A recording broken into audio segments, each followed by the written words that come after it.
is up, peeps? Hope we're all doing well. Some big controversial news in the CS community has now finally been, well, acknowledged by Valve, as they have officially banned snap tapping from the game. What many out there consider to be cheating or towing the line of an unfair advantage that some keyboards do offer, and we'll get into exactly what snap tapping is in a minute, but Valve has now officially made their statement on this and banned it entirely. Ironically so, this actually comes from other games as well. Recently, Apex Legends has also banned this snap tapping with companies like Razer or the Wooting keyboard offer, and to which a lot of people in the community thought, well, how come you can do that on your keyboard but I can't? That is kind of unfair, and I think Valve apparently agrees. And here's their statement, saying scripting and automating player commands has always been contentious, but over the years some forms of scripting, i.e. jump throws, have gained acceptance as they enable plays that wouldn't otherwise be possible. In fact, jump throws became such an important part of the game that we've done the work to make them reliable without any special scripting or binds,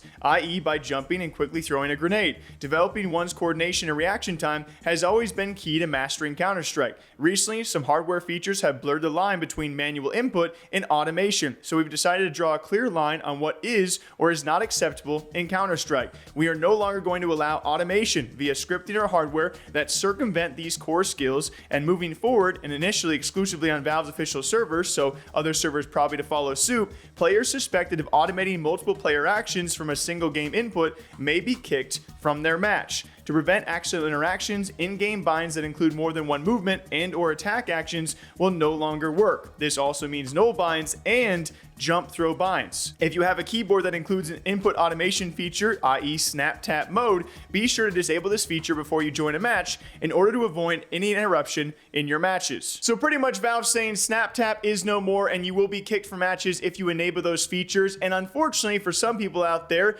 jump throw and those binds have now also been disabled. There's some speculation, is that going to stay the case, and we'll get into pro player debates out there. Let's look at Code Life and many other YouTubers though who have explained exactly what snap tapping is and why many out there consider it to not just be automated but also to be kind of cheating. But to understand how these keyboards are basically cheating, in my opinion, I firstly need to explain what counter-strafing is. It's a mechanic based off the zero movement velocity accuracy in FPS games. As most of you will know, if you move and fire at the same time, you will have the worst accuracy ever. Whereas if you stand still and fire, you will get the best accuracy, like 100% accuracy. If you do combine them both though, this is essentially counter-strafing. A technique that's done via quickly tapping the opposite movement key to immediately stop your character and reset your weapon's accuracy before you do shoot, and this is all done in one quick succession. However, it is very difficult to do and it can take years and years of practice. If you try this on a standard gaming keyboard, it's very hard because if two opposing directions are detected, there'll be no movement registered. This causes your character to stop moving and remain stationary for as long as those keys remain actuated. For any one direction to be registered, the other key must be released. Whereas on a Razer or Wooting keyboard, if two opposing directions are detected, it will register the last input as a priority. This means your character will no longer stop moving in the heat of the battle when two opposite directional keys are pressed. Instead, you can now change directions instantly without having to release the previous key, pretty much eliminating human error, giving you 100% movement accuracy. And yes, right away, there are already players being kicked from their matches if they are snap tapping. Unfortunately, so there are also some people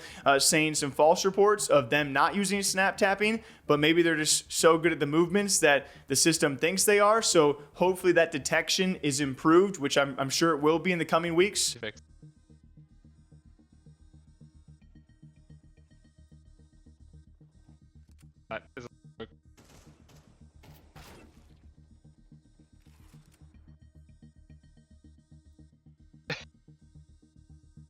And most importantly, we got to see what the pro players have to say about this, especially when it comes to jump throws. A lot of pro players upset by that quality of life feature no longer being a thing. As Valve even said, it was widely accepted, right? But pros also having a lot to say on snap tapping, and most of them just saying straight up, thank you Counter-Strike overall a big W update with a minor step back for some. As Olaf Meister 9 years later finally got it, and thanking Counter-Strike for all of this, Nico actually had a response to a now deleted tweet confirming that he had only tried snap tapping once, and that was during blast groups, and I think this has been confirmed elsewhere, so any Nico fans, he's not doing that. Elige had a lot to say, saying the amount of people with this dumb superiority complex about the perceived skill display of pressing 2 keys instead of 1 is laughable. At the end of the day, to me, it's just an annoying quality of life feature being removed as a byproduct of removing SOCD implementation. Another post quoting CS saying, "Are you kidding? Removing jump binds, man. Removing snap tap, sure, and that functionality, whatever, but removing a quality of life that you even had in the game when CS2 was in beta is so lame. You guys said it yourself. You added the functionality in the game intentionally. Add a bind." And Stiko had a bit of a different take. If you guys don't know Stiko, a great watch on YouTube when it comes to learning throws and learning the game on a more intricate level, so go check him out. But he said, less complaining on Twitter, more connecting to server to learn new ways to throw the smoke. Chop, chop, crybabies. Just hit all the Mirage instant smoke 6 times in a row. Am I just lucky, or are those who are saying it's inconsistent are being skill gapped? And he had a showcase for everyone on one of his secondary YouTube channels. I encourage you guys to go check out his main YouTube channel though as well. Let's see how many pixel perfect jungle smokes I can throw with a W jump throw in a row. Well, not a jump throw, but I'm actually doing it manually now. So I'm pressing 3 keys at once. Minus attack, space, which is jump, and W. And it is pixel perfect. You can see it on the camera down. Bounces off the random ledge, oopsies. I can keep throwing it. You can see the trajectory, ignore the red one, because that's just the trajectory of the normal jump throw. All of them hit perfectly, same thing, easy. And a few others have been sprinkled in there too, guys, but overall I would say a successful update for CS, and we'll see how this impacts pro play. I'm sure there will be plenty of accusations of, oh, they were snap tapping and now they are cooked for a week, and yeah, we're going to see a lot of that stuff. But what do you guys think on snap tapping, a feature that has now been disabled, or I should say not allowed by Valve any longer? Other games out there also following suit. I think it makes sense, especially when you even have the keyboard companies who offered this feature saying, you know what, this little fun is over. Make sure to disable this feature in case you don't want to be actually kicked by these games. And it's kind of a weird situation to be in, because a lot of companies out there peripheral-wise are trying to offer these aspects that are in a weird sense kind of cheating and shouldn't be allowed, and now developers / games are supposed to determine, okay, where does this line ride? And we've talked about monitors before having specific advantages maybe coming in the future. This is going to continue to be a thing when it comes to video games, of peripheral companies trying to bypass some sort of cheating line. I'm glad Valve is cracking down, and we'll see what happens with the jump throws. But more importantly, guys, I want to do a throwback, quick little shout out to Malbs. All right, if you guys don't know Malbs, during this past week, he took the time on broadcast to shout out his former teammate on M80, that being Swisher, and a lot of people were curious, like, why is this taking off? What's the inside joke here? In case you guys missed it. Yeah, so that there's a lot of good feelings for you, obviously, in this team. Tell me about coming into today and what it meant to play against Astralis. Oh, and then win, by the way. Oh, first of all, this is for Swisher, for Mikey, Okay. you know? Yeah. And yeah, I'm super happy to get a win, you know? It took me a second, but now I get it. Now You I get it? Yeah, I get it. I told 1,000%. I'm there with you 1,000%. Holy shit, if you so know, I'm super you know. proud of winning this match, and like I'm just doing my best to make it to the stage, because like it's super important to me. So yeah, super happy, super proud. My You say God. you're just trying to do your best.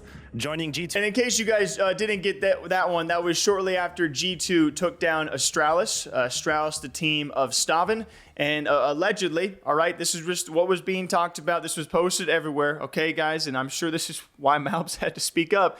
It was apparently his old teammate Swisher, whose girlfriend cheated on him with Staven back in the day. And so then Malbs takes down Astralis, and he says this one is for Swisher. Swisher also giving his 2 cents on this, and that's a real one right there, guys. I mean, that's what you're thinking about in post-match winning interview. That's a freaking real friend. I just wanted to cover that moment because that is why Counter-Strike is great. You see these niche little moments. Some people out there wonder, what is that a reference to? And it goes so deep in the Counter-Strike lore.